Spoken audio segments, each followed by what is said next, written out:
Welcome to the Alpha Concepts podcast, where we'll talk about everything going on in the gun culture, from training to gear and gun rights advocacy. Hi, I'm Thomas Krall, and I'll be your host for this adventure. And today I have one of my friends in the studio with us. His name is Marcus. Say hi, Marcus. Hey, Tom. How you doing, buddy? I'm good, brother. We're going to talk about everything that's been going on in the gun community lately and how it has exploded. And you're an instructor, and I want to get your perspective on what's going on, why you think it's going on, and in the future. What do you see in the future? So thank you so much for being here. Appreciate the invite. Yeah. So obviously, training for every instructor has exploded. Would you agree? I definitely agree. And I mean, you're doing classes like 20, 30 people sometimes, right? We've reached up to 35 to 38 now. Wow, that's good. And the name of your company, go ahead, give yourself a plug, and we'll let you, at the end of the episode, we'll let you give all your contact information, but throw out a real quick plug if you want. I am the owner and instructor for Black Matrix Academy, LLC, as well as Beauties and Bullets, LLC, which is an all-inclusive women's training platform. Right, let's talk about beauties and bullets real quickly, because female gun ownership is exploding. It has been the trend in quite a while, but this year, obviously, I read a report that at the start of the year, just in the first quarter, new gun owners, we're talking about people who've never owned a gun before, 2 million new gun owners just in the first quarter of the year, and many of those were women. And then when did you launch Beauties and Bullets? Well, I launched Beauties and Bullets at the almost the conclusion of 2019. My last class was December. From that point, I decided, with all the crime going on and kind of really more focused at women, it was time for me to kind of step in and build a platform that would inspire and motivate them to get into the field. How do you feel that women are taking to a female-only class? I think it provides a certain level of comfortability for them. Now, here's a question you might not be able to answer. See, I don't do female-only classes, and I all my classes are mixed. And my personal opinion is, as a male, if I'm doing a female-only class, I'm kind of almost defeating the purpose by being the male in the room. But you got something that works for you, something I don't, and that's good. But you have a perspective I can't have because I don't do female-only classes. Why do you think they want the female-only class, and what do you think they're getting or not getting by taking that class that they're looking for? Well, I believe that, you get a certain level of comfortability with somebody you can relate to. So obviously I'm not a woman and they can't relate to me. But it goes back to say that people are more inclined to be around those that they can immediately connect with. So we could say most of the time Black people are with Black people and white people are with white people and women are with women. With that being said, I guess, so to say, niche would be I provide such a laid back and nourishing type of atmosphere that at the present moment, that just provides that certain level of just, as I said, comfort for them to be inclined to want to take training. I'm actually working now with a woman that actually took my concealed carry class, that is now the brand ambassador for Beauties and Bullets, and she is in the works of becoming the instructor. Wonderful. That's good to hear. You said something interesting, that whites stay with whites and blacks stay with blacks. And I'm as white as the driven snow. And I thought you were Spanish. You did, yeah. That's a true story behind that. Marcus came over to my house, and just through the process of conversation, I think it was on a holiday, and I introduced you to my brother, right? And you said, "This is your brother, but he's white." Right. I think that's exactly how it happened. That's exactly how it happened. So, but you kind of hit on the topic of the show. What I really want to get to the root at is Black gun ownership in America, Black gun ownership in Chicago. that's exploding just like with the female gun ownership. I read something like in the last 2 months, and I'd have to pull up the exact headline, but it was something like within the last 2 months that 52% of all the background checks were for black gun owners. Why do you think that? Well, I'm going to ask you a two-part question. Okay, first off, I think we, would agree that the stereotype or at least the statistical majority is that most gun owners are white or were. And hopefully that stereotype is going away because people across all gambits of life, race, color, creed, religion, sexual preference, you name it, everyone is a gun owner. It cuts straight through society. But, why are now more black people waking up to embrace their Second Amendment rights than before? I'm really interested in what your perspective is because I've helped you in your classes, a few of them, and I was the only white guy in the room, which didn't make me uncomfortable at all. But that is what it is. Your students are African American, and like you said, you stick to your blacks stick to blacks, whites stick to whites. So I'm really interested in your perspective.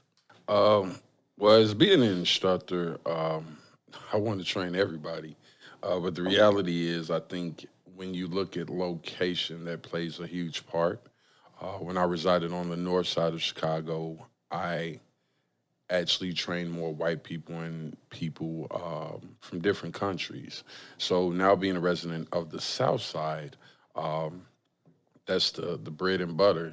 You won't see a Tom walking down the street. But I believe the huge rise, the most common denominator that I get when I go around the room and ask people, what kind of made you come take the training, is the rise in violence. And for me, I don't believe that the South Side is as bad as they paint it, but it is a real reality. When you take away the benefits and privileges of a particular group or person, you're inclined to have crime take a rise. For women, I believe it's more women today and more women of color today that are single in single family homes and trying to raise children. And sometimes just losing that trust with the black man.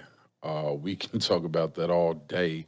But the reality is that within the black culture in previous time, black men took more pride, took more action in the protection of black women and black families and black children.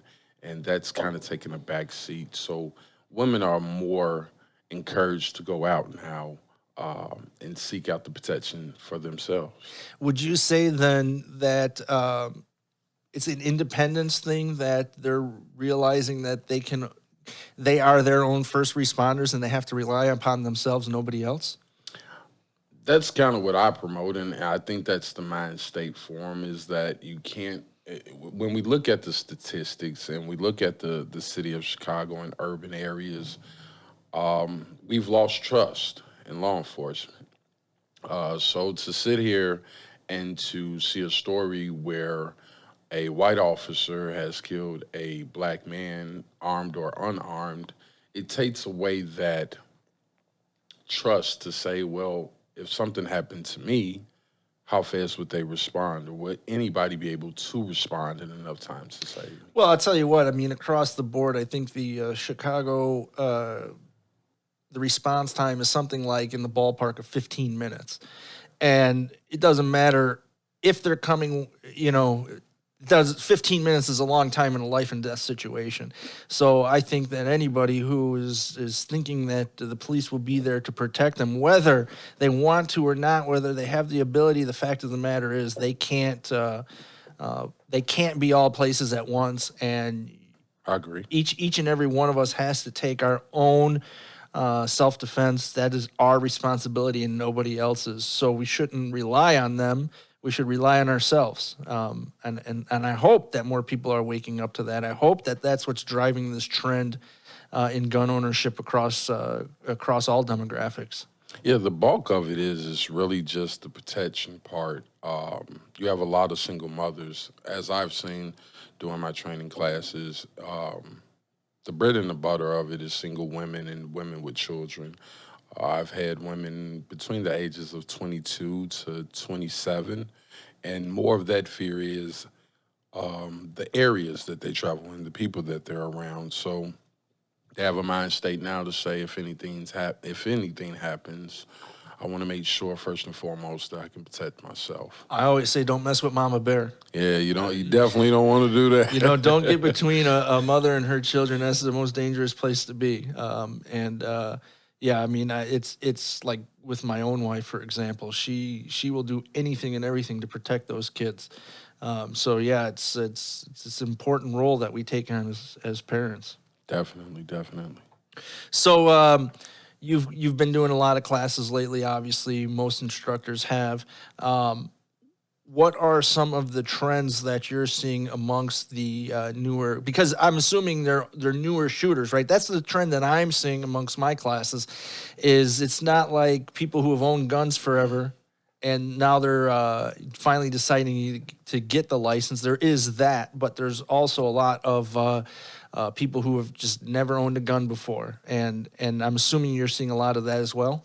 Well, for the most part, it's individuals that have had a FOID card for years and never purchased a firearm and never went to a gun range. They just applied for a FOID card and they've had it for years. And now it's at a point where, for the most part, fathers and brothers, from the information I get from my classes, have encouraged their sisters, their mothers, their aunties. I've actually had a few families come together of 5 or more people. So I think it's just more of a motivation of looking at the current climate within the city and really paying attention, in a sense, to what's going on. It's hard not to pay attention right now. Yeah. It's I think thank goodness much of it has died down, but it was a rough couple of days. I mean, I knew people even up on the north side whose houses, their neighbor's house was on fire. They don't know if it was caused by riots, if it was an accident, what happened, but it was at the same point in time where there was shootings going on down the streets in neighborhoods where there's not traditionally shootings. And if anyone is not from Chicago that's listening to this, you have to understand something that, Chicago as a city gets a bad name. It's called Chirac.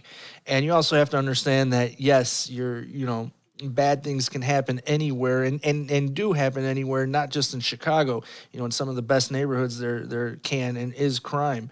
There's really only a couple neighborhoods in Chicago that are really bad war zones.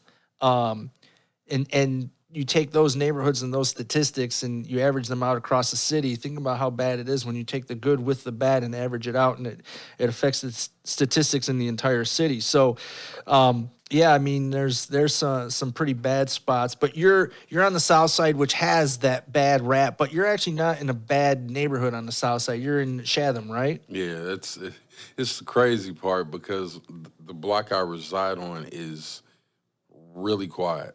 I think I'm the youngest guy on the block. So once you leave my block, that's kind of where it kind of gets tricky.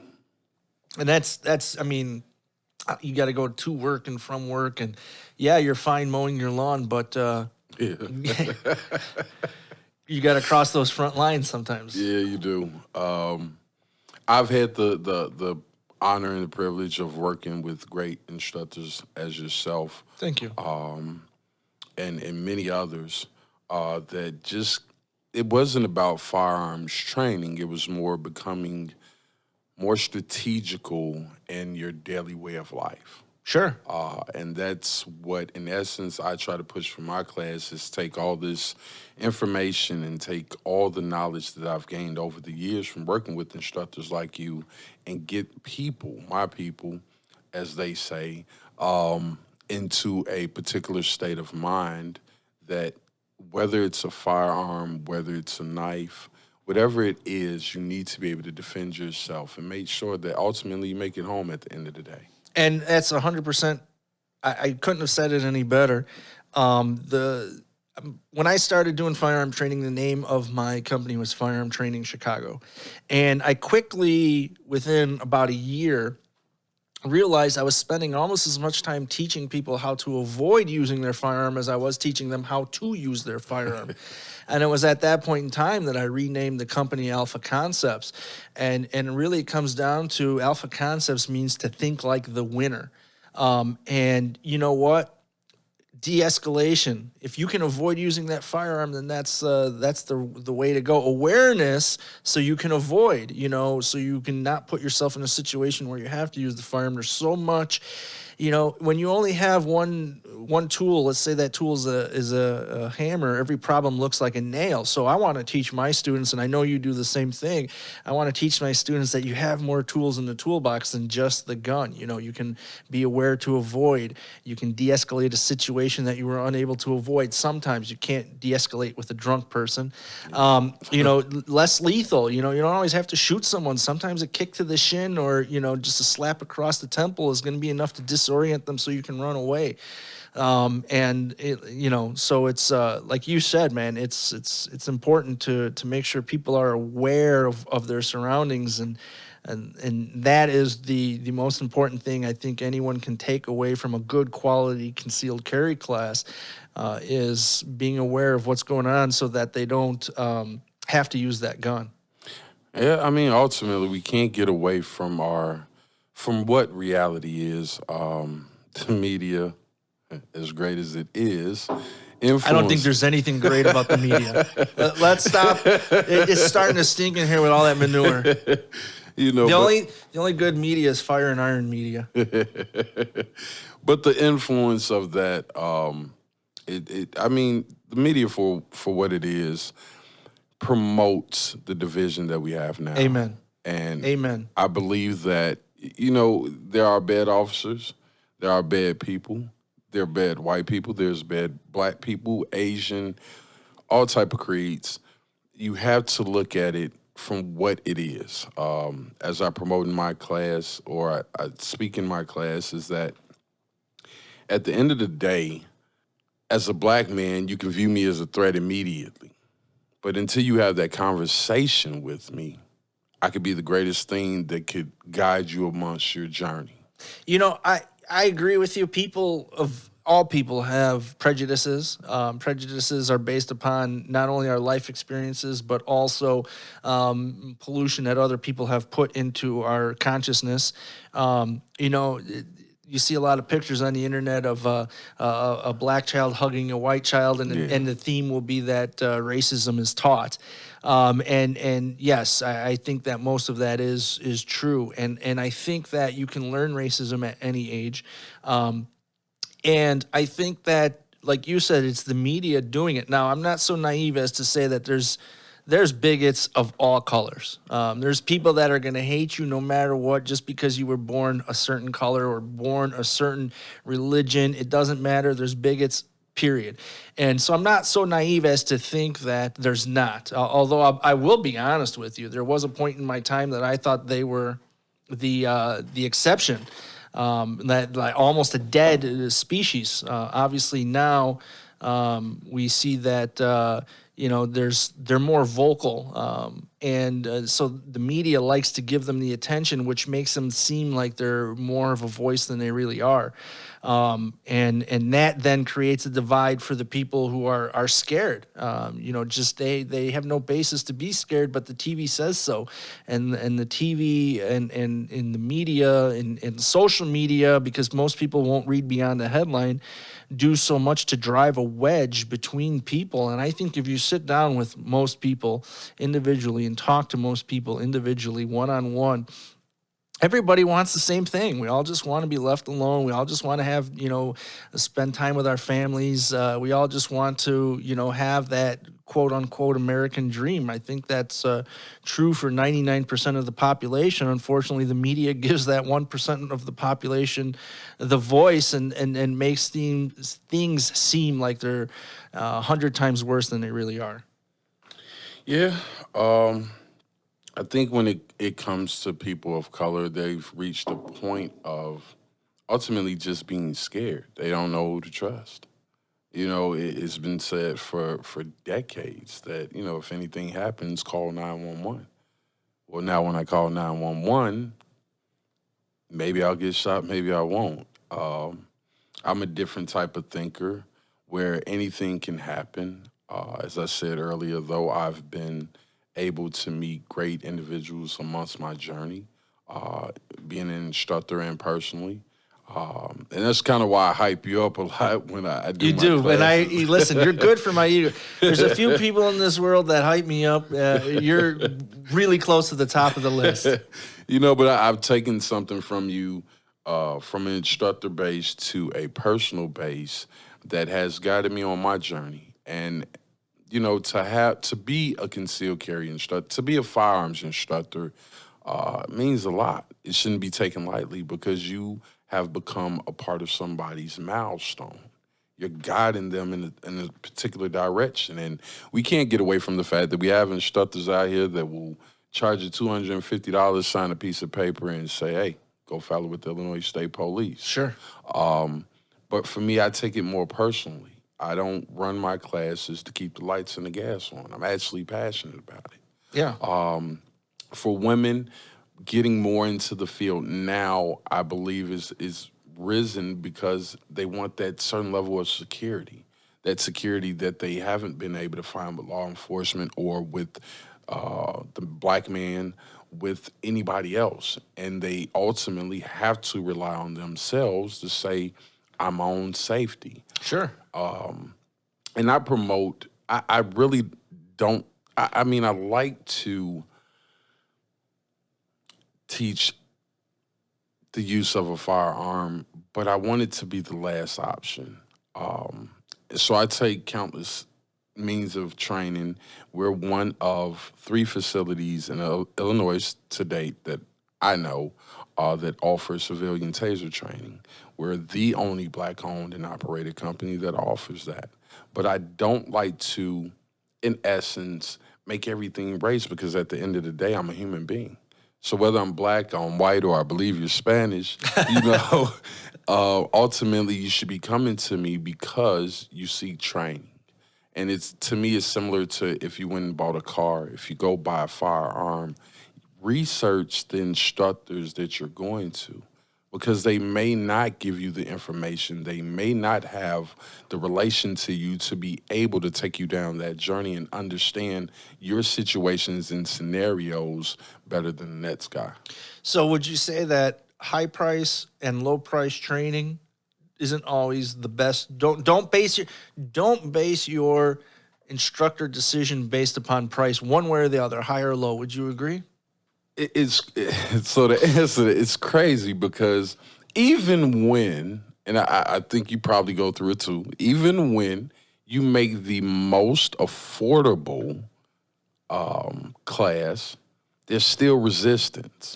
Well, I'll tell you what, I do classes like you. I do it because I'm passionate about it. Obviously, I've got to charge enough to pay for my classroom expenses, pay for my range expenses, all, there's costs that are involved. Mm-hmm. I do the classes cheaply enough that, yes, I'm making a little bit of money, but, I also do have a full-time job that keeps the lights on. So, I don't need to charge as much as some who are doing it full-time, and there's nothing against those instructors who have to charge more. They're doing that. That's, they don't have that luxury that I have of having a full-time job, which nothing would please me more than being able to do this full-time. I mean, this is what I'm going to do until they put me into a casket. But having said that, at the same point in time, I know some good instructors that are doing classes for half what I charge. And then I know some not good instructors that are doing classes for twice what I charge. So, yeah. What you mentioned, what you said is research your instructor. Absolutely. Make sure that the price is the last thing you look at. Obviously, I know everyone's got a budget and price is important, and I get that.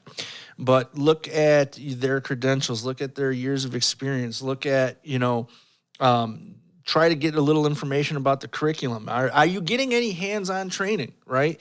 Because there are some instructors that you don't even touch a gun until you go to the range and they're like, okay, you got 10 minutes, shoot this target. And if you're a new gun owner, that is a recipe for failure.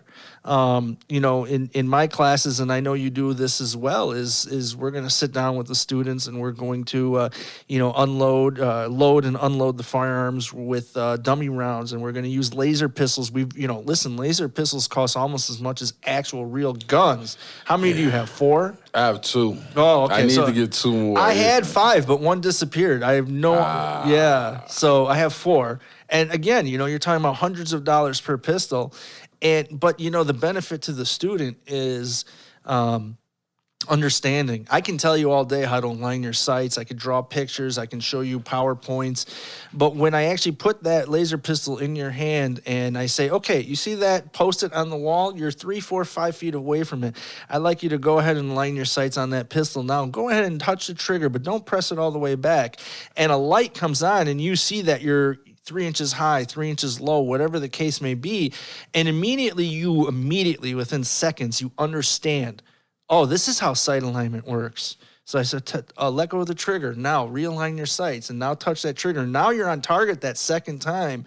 The value in that to students is just, it's worth me as an instructor making that investment of money, because then I'm putting out a much higher quality student with better skills that are more capable of being able to defend themselves, which is why a good instructor is going to take the time to do that hands-on in the classroom before even getting out to the range. And that's concealed carry. There's obviously next level defensive pistol, that you can take when you're getting that actual real world shooting on the move, drawing from the holster, rapid fire, things that mimic real life that every shooter should experience.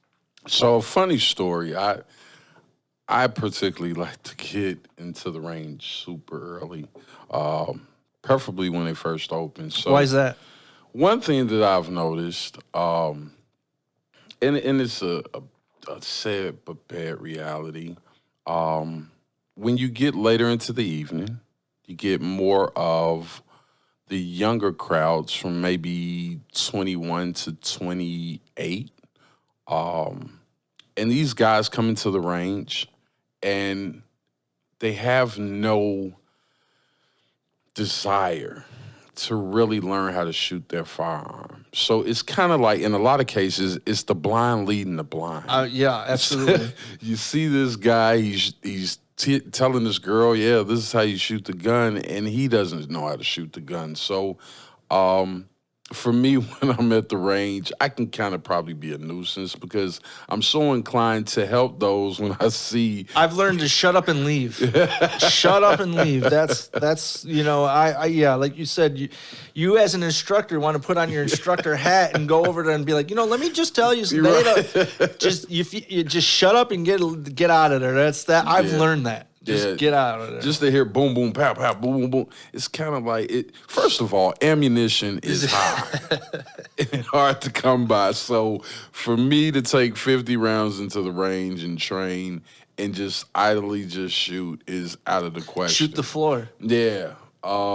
Can't miss fast enough to win, people. Think about that. And it's as I train a lot of the women for Beauties and Bullets, to me, it's all about making every shot deliberate, because in a self-defense situation, regardless of your intentions, you still own every bullet that comes out of that firearm. Absolutely. Every single bullet that exits your muzzle has a lawyer attached. Definitely. And if you shoot an innocent person accidentally, it doesn't matter. If you shoot someone's car because you missed your target, it does not matter. You are responsible. You are liable.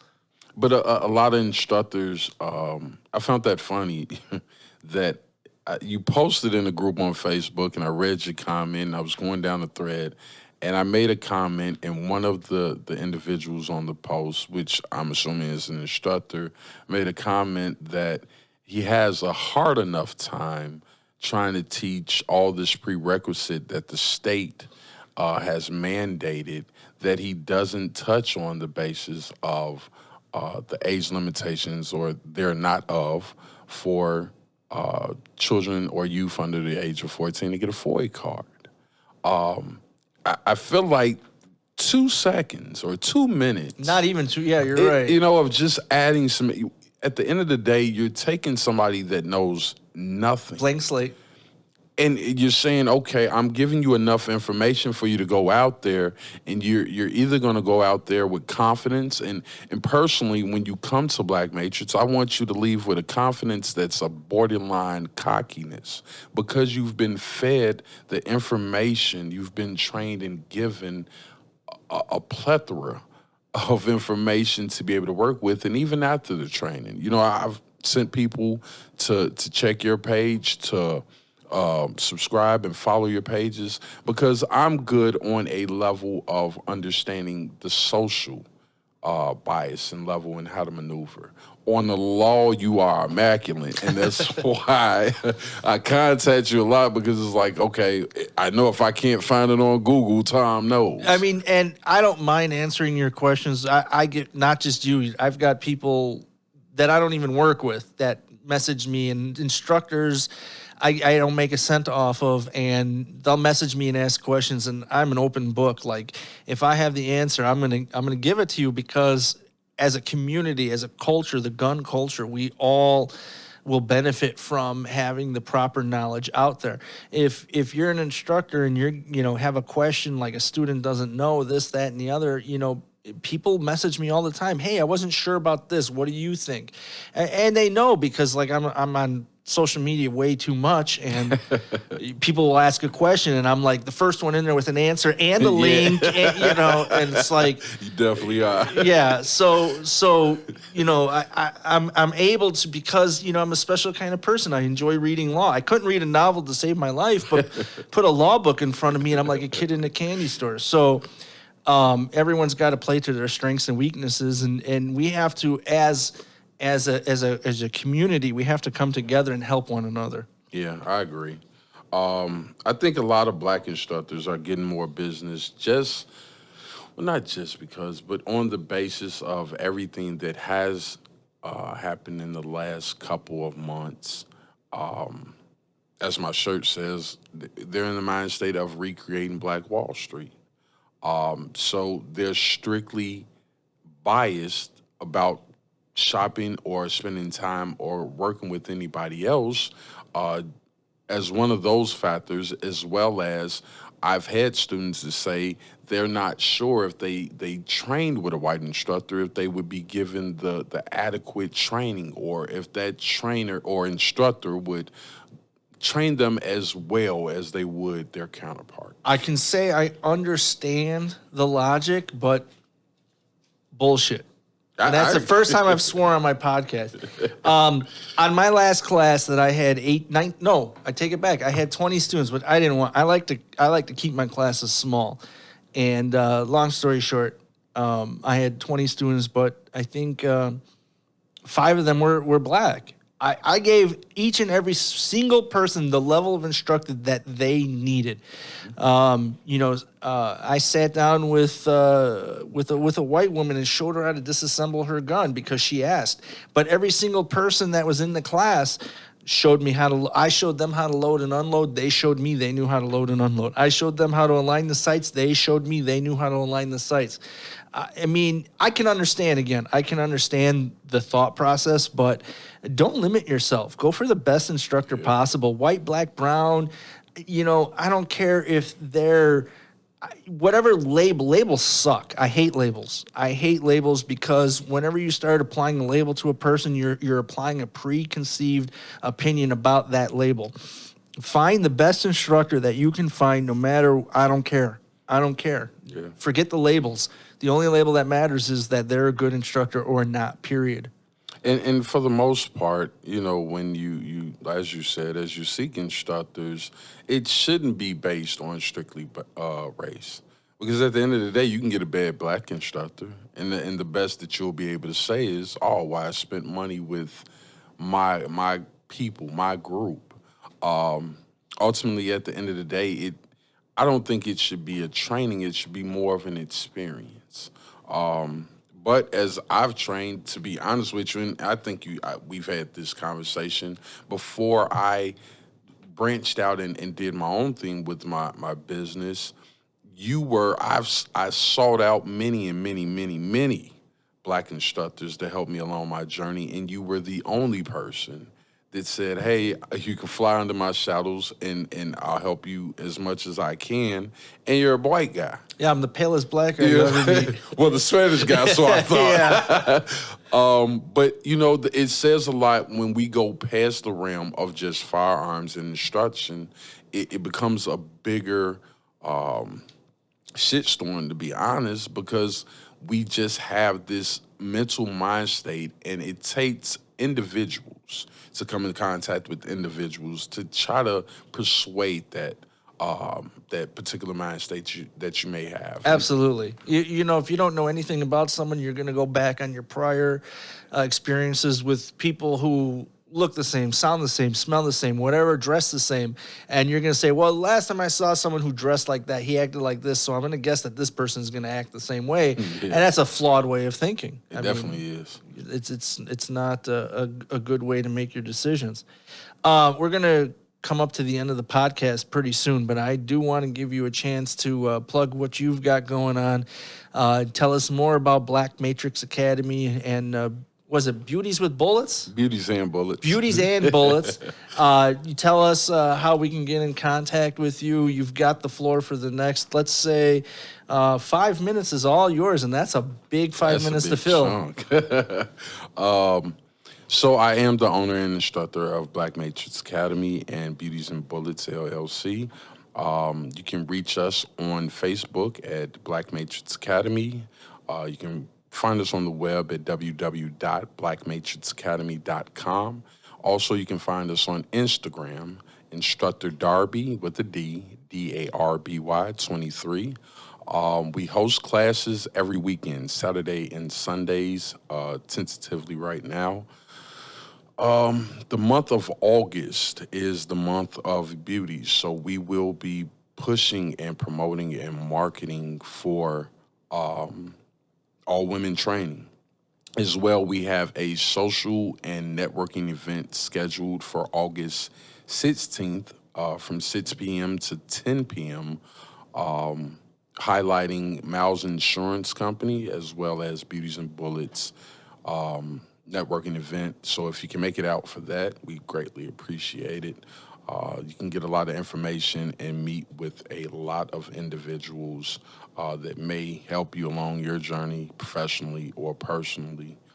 You can catch me at the range all the time, particularly on Wednesdays because Eagle Sports offers half off for women. So every Wednesday at 9 a.m., I am at Eagle Sports. And you can come in and just train with me. I used to do private sessions, but when it comes to the ladies, I kind of give an edge to it. So if you catch me out and about, definitely don't have an issue or problem trying to assist you with becoming more accurate or whatever platform that you're looking to improve on. We also, I don't think I told you, so we have drinks now as well. So I'm actually building a brand. Drinks? Yeah. There's a Black Matrix whiskey? So we have Gorilla Juice, and we have Beauties and Bullets Potion, and we're currently in the works of creating the Matrix, which will have the red pill and the blue pill. I need to know more about Gorilla Juice. Yeah, I should have bought you a bottle. I think you would definitely appreciate it. But we're looking. This isn't just a means of self-defense. We're looking to just, in essence, build a brand. To recreate Black Wall Street by encouraging others to look into services with people of color, but with people in general. But the mind state and the focus, honestly, is there. So when you come take training with Black Matrix Academy, it doesn't end there, and we definitely encourage you to continue to train.